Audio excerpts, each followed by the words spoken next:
Pierre Poilievre, who's the leader of the Conservative Party in Canada and the leader of opposition in the Canadian Parliament, has cancelled Diwali celebrations scheduled to take place at the Parliament Hill in Ottawa.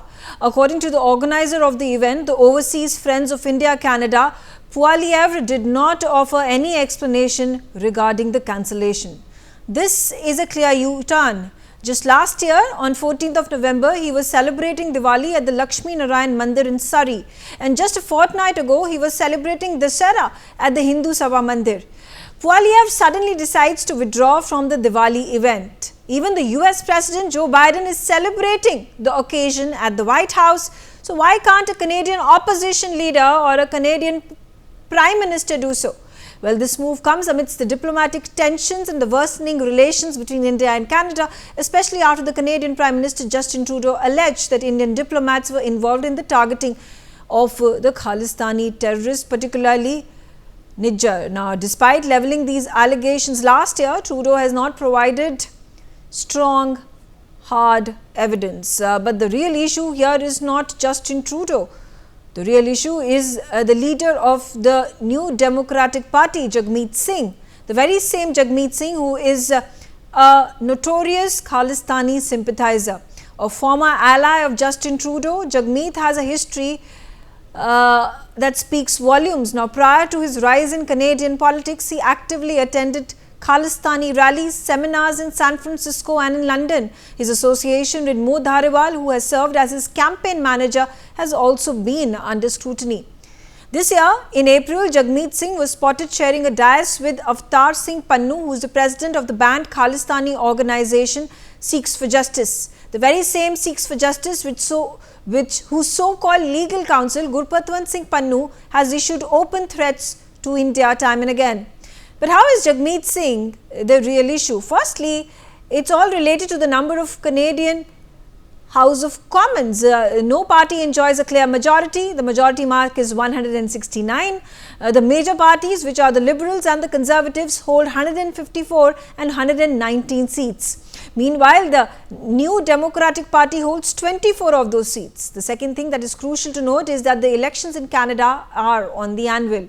So Poilievre has moved to skip the Diwali event, a politically motivated act of appeasement. This is allowing him to keep the doors open to work with Jagmeet Singh in the future. Let's start our conversation. On the telecast with me is Terry Milewski, who is the former senior correspondent, CBC, and author of Blood for Blood.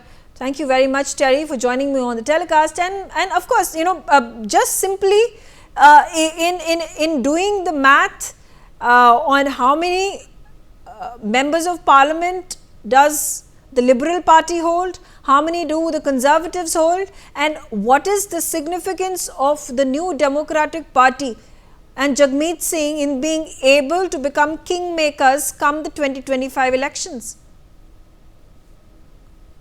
Did it once, he could do it again. In the last parliament, as you know, Justin Trudeau's government was held up. It was a minority, and he needed Jagmeet Singh's support to sustain his government, and he did it up until recently when finally Jagmeet Singh bailed out of that arrangement, and so now the government is hanging by an even thinner thread because it cannot count on the support of the NDP and Jagmeet Singh. Why exactly, forgive me for that, why necessarily this cancellation of the Diwali celebrations is happening in Ottawa is a mystery to me. It's obvious that there is bad blood behind the scenes, and there is conflict between those who are leaning towards the Khalistani side, have shown those allegiances in the past, and those who don't. And unable to resolve those conflicts, it seems like somebody's taken the easy way out and said, okay, we won't have a party at all, which is a shame. Okay, and you speak about how this is mysterious. Why is it that Poilievre has decided not to hold the Diwali event? But do you think there could be, political motivation for the Conservatives to cancel this? Yeah, well, if you find out why they've done it, let me know. Because, I woke up this morning to learn about this, and it seems very mysterious to me because it doesn't make much sense. Look, it's not a political festival. Diwali's fun. Everybody enjoys it. There's usually a celebration every year in Ottawa and in other cities across Canada, especially, obviously, in Surrey, in British Columbia, and in Brampton, in Ontario. But it's a universal ceremony. It's not me against you. It's a happy time. So it's a mystery to me why anyone would pick that to cancel. So it does suggest to me that there is conflict behind the scenes, as I say, between those who wanted it to send one message and the others who wanted to send another message. Yeah, but do you think because it's a Hindu festival, there have been targeted attacks at Hindus, there are targeted attacks on people visiting the temple? It's also interesting to note that up until now, the Conservatives or Poilievre have not raised any questions or targeted the Prime Minister of the country on the allegations he has made on India and the Indian agents being involved in the alleged murder of Nijjar. They're together on that. You've noticed that the Conservatives are not lambasting the Liberals for saying these terrible things about the Indian government. Quite the contrary. They're staying out of it. They're basically, by default, lining up with the government on this. So we've got a long way to go before we get out of this mess. Absolutely. Do you think at this point in time they are also wooing the extremists, the Khalistani vote, and particularly Jagmeet Singh, because he does have the number of seats that could allow for one party to win over the other? Well, it's traditional, as you well know, in Canada for all the political parties, not just the Liberals. They've been getting the blame most recently, and quite rightly too, for pandering to the Khalistanis. But they're not alone. And it may very well be that nobody wants to antagonize the Khalistani element, notwithstanding the fact, and it is a fact often forgotten, that they're a small minority of the Sikhs in Canada. Right, absolutely. How do you view the biggest allegation now that has come from the Deputy Foreign Minister, David Morrison, who has now claimed that he had provided sufficient proof. There was information that was leaked, intelligence information that was leaked to a US daily that then accused India and Indian agents of interfering in the domestic issues of Canada, the sovereignty of Canada, and attacking and targeting Sikh separatists, including the murder of Nijjar. Yes, well, we've yet to see the proof, haven't we? I don't say it's not there. It may not be. Remember that in Canadian law, the government and the prosecution and the police are not supposed to spread evidence around and try the place in the public square before they go before a real court. They're not allowed to prejudice the jury that way by making the accused look like a bad guy before he even gets his day in court. So judges are particular about that in Canada, and they can throw your case out if you violate those rules. So don't make too much of the fact that the government isn't spreading the evidence all over the place. They're following the rules in Canadian law. But you can only take this so far, right? The Canadians insist that they have taken good evidence, detailed and specific evidence, to the Indian side, most recently on a visit to Singapore, and that this is all going to come out in the end in criminal charges and criminal cases. And remember, there are criminal cases pending in the murder of Rapudaman Singh Malik back in 22, in the murder of Nijjar in 23, and there are alleged to be links between the 4 young men charged in the Nijjar murder and some sort of Indian officials, but we have not seen precise details. What we have seen is the American evidence, which the Indian government seems to be going along with. They're saying, well, yeah, we take that seriously. And the person involved, the government official, the intelligence officer alleged to be involved in plotting the Nijjar murder, he's been named and shamed and fired. So it doesn't sound like the Indians are really disputing it, does it? Okay.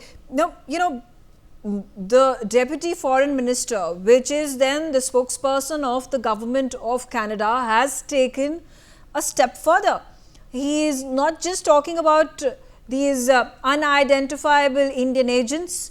He's not talking about the Indian High Commissioner, who at this point of time has been asked to return to India, who has been accused of being involved in the murder of Nijjar. This time around, he has taken a step further and he has spoken about making an allegation that it was the Indian Home Minister, Amit Shah, who was allegedly targeting the Sikh separatists. Do you think the Canadian government has taken this too far? Well, we'll find out, won't we? I mean, it's a pretty bold move to accuse the other side's home minister. I mean, Amit Shah is an eminent figure in Indian politics, of course. And this isn't some anonymous drone in the intelligence services. Who ever heard of Vikram Yadav until this all blew up in his face? We've heard of him now, but Amit Shah, yeah, we know him. Now, for the Canadian side to start leaking about Amit Shah being allegedly involved, this is, you're right, a serious worsening of the atmosphere, and I don't think it's going to help. I don't see Canada ever bringing charges against the cabinet minister in India's government. I don't see that happening. So what exactly is the point?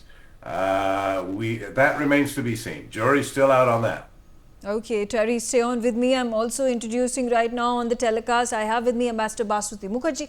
Ambassador Mukherjee, how do we tackle the situation currently? You know, the discussion at this point of time, number one, about why have these Diwali celebrations been cancelled unceremoniously?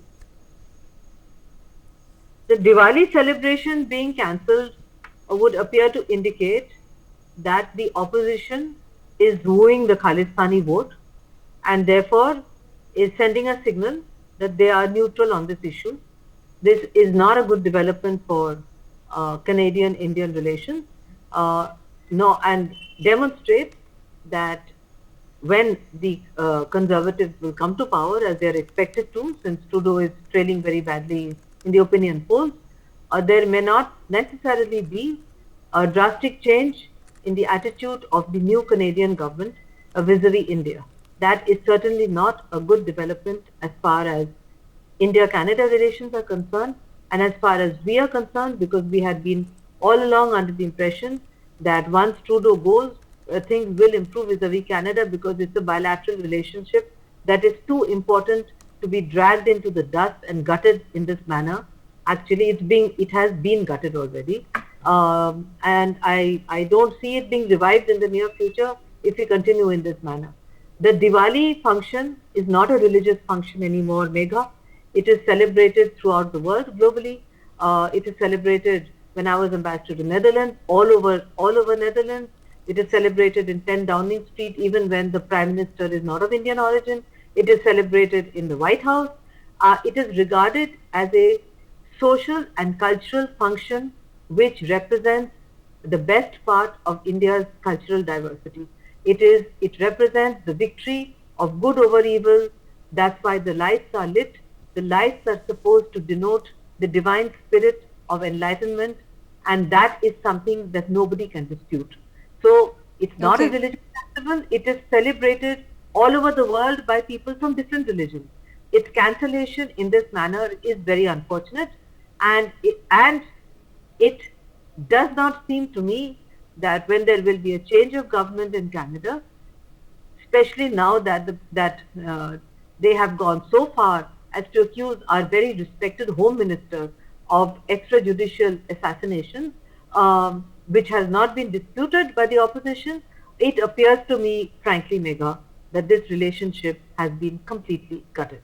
It is in a state of virtual death, much worse than our relationship with Pakistan. In fact, if you do an opinion poll today in India, Megha, and this is for the benefit of our Canadian guests, you would find that Canada ranks at the bottom of the unpopularity ranking. Pakistan and China are much, much higher. Megha. Professor Madhu Nalapat, is this time rife to cut all diplomatic, trade and bilateral ties with Canada? Megha, certainly not. And yes, the diplomatic ties are not good, but the trade ties are improving, and the other ties, people to people connect, etc., they should also improve, as you correctly said, as has correctly been said by Ambassador Mukherjee. Canada is a very vibrant and wonderful country, and the people are really very hospitable people, as I've experienced firsthand. So this is no. I think diplomatically, yes, it's not just into the deep freeze. It may have, frankly, been thrown out of the refrigerator. But that is the diplomatic side of it. And the other side is still going reasonably well. And I think that should continue. Having said that, I want to add to what Ambassador Mukherjee correctly pointed out. Diwali is supposed to be the celebration of knowledge over ignorance, good over evil, the light over darkness. I can't understand how anybody would wish anything other than to celebrate this kind of symbolism.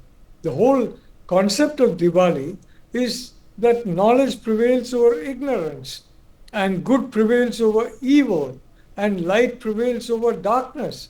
So honestly, I think the motivation behind the Canadian opposition leader's sudden cancellation, except to say that he would have disappointed many across the world, including in India, with this gesture. And I don't know what was communicated to him, but I doubt very much that he even checked up as to what Diwali is, because there's nothing political about this kind of thing. And when you're talking about good versus evil and knowledge versus ignorance, there's nothing in terms of faith either. It's universal.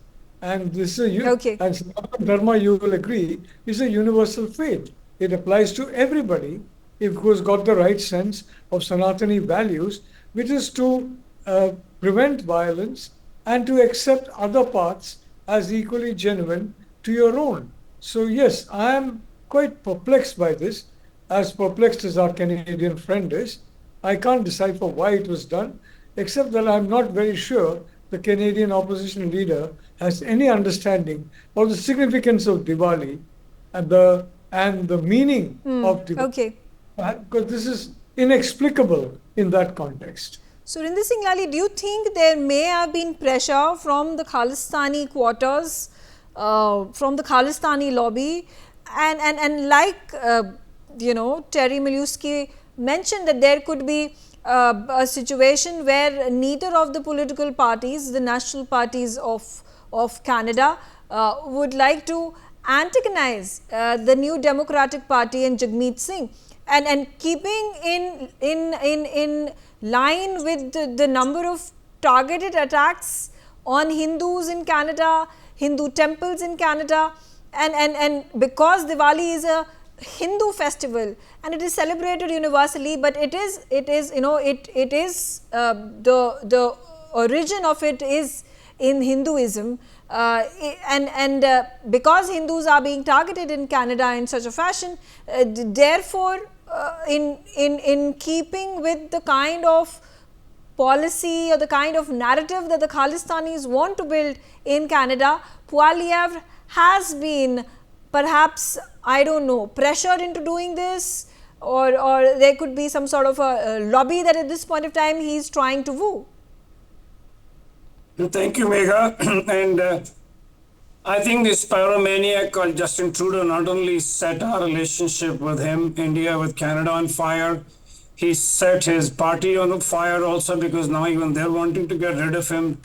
And now I think it has become, lack of a better expression, the whole thing has become a big circus.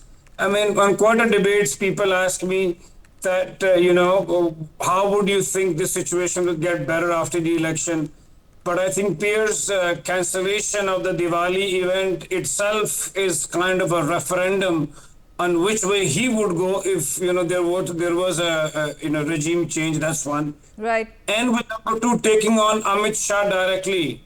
Obviously, I think the gloves are totally off, and I see no reason why this is going to settle down even on that account, because this is becoming a head-on collusion.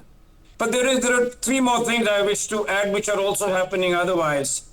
I mean, there is a liberal MP called Sukh Dalewal, and he started to spun a new narrative around the Sikh temples that, the Air India was blown by us Indians itself. I mean, come on, please respect the intelligence of an average, normal, sane, educated individual. And then on top of that, 3 MPs, there were earlier 11 to be accused on the Chinese payroll and influence, another 3 that came out in the new committee, out of which 1 conservative, and there are 3 liberal MPs. And the best part, which I find more hilarious, is that gentleman called Param Bains, who was initially accusing India of interfering into our relationships, now is himself into the dog, being, accused as the Chinese agent. And even the RCMP, which I think Terry rightly said the base on, has now sort of, tried to de-link Niger with the Pannu, because obviously they don't want to influence the jury. So if you ask me, it's very unfortunate. I see no indications at all whatsoever for this thing coming, out of the gutter that it's gotten to. But what I find more unfortunate is that it's, there are, Sikhs are a very small percentage of the Canadian population, and even them, the Khalistanis, are much even lesser. I mean, some political pundits in Canada say 50,000, 60,000, whatever you may call it. But it's unfortunate that they have prevailed over the Canadian politics and have been able to damage a relationship between 2 such, democracies, English-speaking countries, large diaspora, and so on. So I think it's very sad that Canada has folded in Canadian politics thus far, and with Diwali event being cancellation, on both sides of the fence has kind of fallen prey to these fringe rogues, which Canada seems to be nourishing under the bogey of free speech. Thank you, Megha. Ambassador Can I add Mukherjee, something talk. to that? Yes, Terry, yes. I just wanted to underline the point that was made about the latest effort by Liberal MP Sukh Dalewal to rally members of Parliament around the cause, if that's what you can call it, Yes. Of accusing the Indian government of perpetrating the Air India bombing, the Kanishka bombing of 1985. This is something which, even more than the cancellation of Diwali, tells us how far the rot has gone in Canada, that such an idea could be entertained in Parliament by a well-known prominent MP. He's been an MP for a long time in Surrey, British Columbia. And the notion that this idea, trying to shift the blame from the Khalistani terrorists who we know blew up that plane. I attended every day of the trial. I've been there. I watched it all happen. I know the evidence, and the evidence shows nothing of the kind that the Indian government was somehow, for what? Blowing up its own plane. Absolutely absurd idea in principle, number one. And number two, it doesn't explain why the Indian government at the time was actually desperately trying to prevent any such terrorist attack, predicted that bombs would be put in the luggage of that aircraft, and they were right. They did everything they could to stop any such attack, and it was because the RCMP were looking the other way that the bombers got away with it. So I want just to underline, remember, this Diwali thing isn't the only thing that's happening in Canada. What's happening also is this disgraceful libel on the government of India, accusing them of being involved in the bombing of Air India. That's a new low, and that's got to be stopped. And Sukh Dalewal personally should be called out for it, and I'm glad this was brought up. Absolutely, and we did cover this when that the rallying of support and the MP's vote was taking place just a few weeks ago. Ambassador Basuti Mukherjee, how do we tackle this now at this point of time? If truth can be misconstrued, twisted and molded for the benefit of a certain section of the society, because the government at this point in time, which is being led by the Liberals, is going to benefit from it. Conservatives perhaps not having a say in it simply because they are too invested in how their political future is going to turn out with the support of the Khalistani movement, the Khalistani votes, Jagmeet Singh. How do we tackle this? Because here it is, we at this point in time have kept mum on the Kanishka files, and we at this point in time are not even looking to reopen that entire case.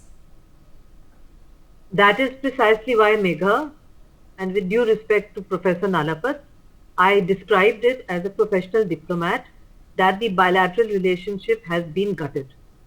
And I said it deliberately because it is outrageous to think that the democratically elected government of India in 1985 brought down an Air India flight in which there were a very large number of Canadian citizens, not Indian citizens, who came to a terrible end. We have seen the trial. We know that the Canadian Royal Mounted Police identified the perpetrators. They were not brought to justice. One or two of them are still hanging around in Canada. This is a continuous irritant in the India-Canadian bilateral relationship since 1985, but somehow we've managed to move on. But now to say that in 1985, the Indian government conspired to bring down its own airliner is so outrageous that I very much fear for the entire gamut of Indo-Canadian relationship. I agree with Professor Nalapat that there is a huge investment on both sides, on business, on trade, on people-to-people contact, on students, etc. But the manner in which this is being now led, I'm afraid, is so outrageous that it is going to outrage public opinion in India, which, like Canada, is a democratic country, and Indians are very sensitive to such accusations. And by the way, in 1985, it was a different government in India. It is not the same government. That means that the Indian political class, cutting across the political divide, is being accused of A, being mass murderers, B, bringing down their own airline, C, now being accused that their home minister, in other words, the entire Indian government, is complicit in ordering extrajudicial killings, while those in the West are of the view that international law, as applies to them, is kosher for bringing down and killing terrorists, as we saw in the case of Osama bin Laden, who was killed in Pakistan, and the Americans boasted about it, a different American president, I may add. So what I'm saying here is that the way it's going, I am very, very pessimistic now about the Indo-Canadian relationship, which I was not so 2 weeks ago, because I thought that when there would be a change of government, the Conservatives would put things right. Now I don't anymore have that confidence, because such outrageous statements can be made in Parliament by, as our Canadian guest rightly pointed out, by respectable parliamentarians. Then I'm afraid that we are in for a very difficult situation, and I would actually advise Indian parents who have their children in Canada to send them to a different destination. I would advise Indian parents whose children want to go to Canada to send them to safer destinations. Right. There are lots to go to Singapore, Australia, etc. Don't send them to Canada. Right, absolutely. Not to mention, of course, there has been a huge cut that has been made by the Canadian government on the visa processing for foreign nationals, including a large number of Indians. I'm coming to you, Surinder, but Professor Madhav Nalapat, how do we tackle this? How should India retaliate over here? And talking about India being hopeful of if the Conservatives were to come to power and Poilievre were to become the Prime Minister of Canada. But keeping in mind, it's been over a year since the Canadian Prime Minister made that unwarranted allegation against India about Nijjar's murder, and there was not a peep that came out from the Conservatives. There was no criticism, there was no questions that were asked of the Prime Minister. Look, I was frankly surprised and really disappointed and shocked that they could accuse no less an individual than the Home Minister of India, Mr. Amit Shah, of being involved in this. And I challenge them to produce a shred of, any kind of, evidence, except that which can be manufactured by AI. These days, you can manufacture evidence at the drop of a hat.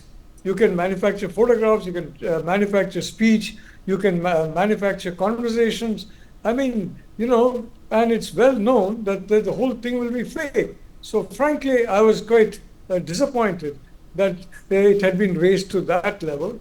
It's very clear that whoever is behind this kind of targeted attack on India, wants to disrupt the entire gamut of India-Canada relations, and would also like to do the same with India-US relations, and subsequently maybe India-UK and other parts of the West. There's no question about it, because, I mean, but the point is that this particular allegation about Kanishka is so absurd that it shows essentially the kind of mindset of the people who are making these allegations, and the fact that they are willing to make up anything as they go along.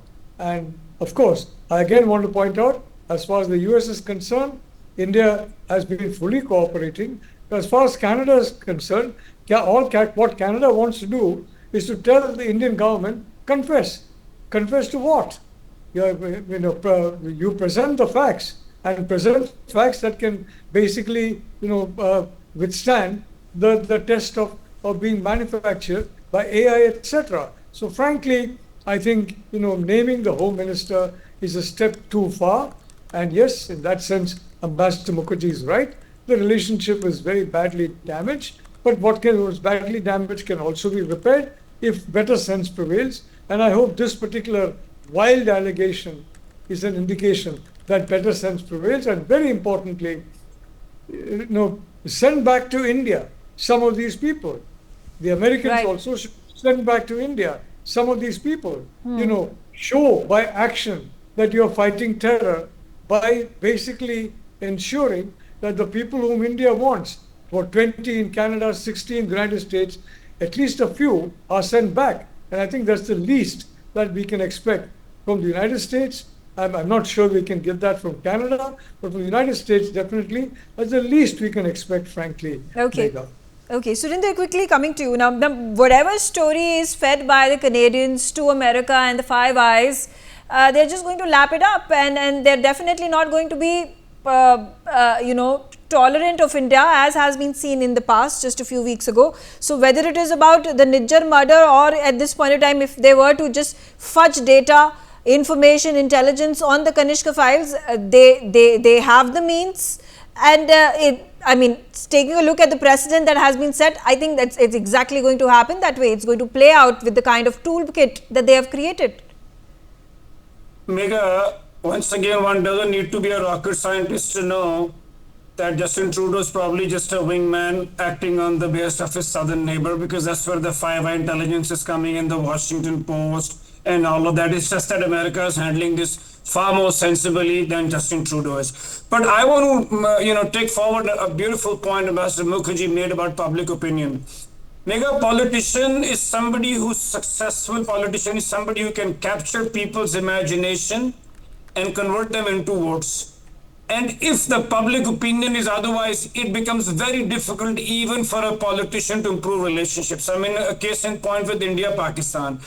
I mean, there has to be so many track 2 and track 3 to happen, because if with a nation that you have, not so good relationship with, and if a politician was to risk his capital, and if it doesn't come out that way, that could be end up his political career. So I'm very concerned about the public opinion which is going down, because end of the day, a politician will have to pander to the public opinion at home. And the other question is a statement and then a question for Terry too, that there were n number of politicians who in Canada, including Ujjwal Dasan, said that even when the first senior Trudeau was there, he had intelligence reports, but he was like, it's the brown fighting the brown, it's the red turban fighting the green turban, so I don't care.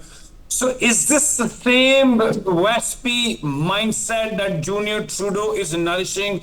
And so is the the WASPy White Five Eyes Club, which are now taking India for granted, and that's probably the reason that we are not towing the line. So my question is this, it is amongst many other reasons, is there an reason also for the I'm sorry, again I'm using the WASPy White arrogant mindset to push the Browns around, or they will toe the line, because they've been quiet for 39 years on the Kanishka files, and we've been pushing them on the side, and neither have they made any noises. So are they taking us for granted even now, 39 years henceforth? Yeah, Terry, would you like to respond? Yeah. I don't think it's an unreasonable question, but I would like to point out to you that those in Canada who are most loudly accusing India are themselves brown. This is not a brown-white thing. Remember that it's the Khalistanis who are leading the charge to accuse India of terrible crimes. It is the Khalistanis who are, in the present day, photobombing memorials for the Air India victims, holding up flags and saying Khalistan Zindabad. What are they, white racists? I don't think so. That's not the issue here. The issue here is feeble-mindedness. The feeble-mindedness of Pierre Trudeau back in the day when Indira Gandhi went and said, we want to extradite for the murder of 2 policemen in Punjab, Talvinder Singh Parmar, who 3 years later was the Air India bomber, the mastermind of that bombing. And Trudeau said, no, I didn't want to get involved in internal Indian squabble. You guys go ahead and fight it out. We're going to stay out of this one. For more such videos, subscribe to the NewsX YouTube channel, hit the bell icon.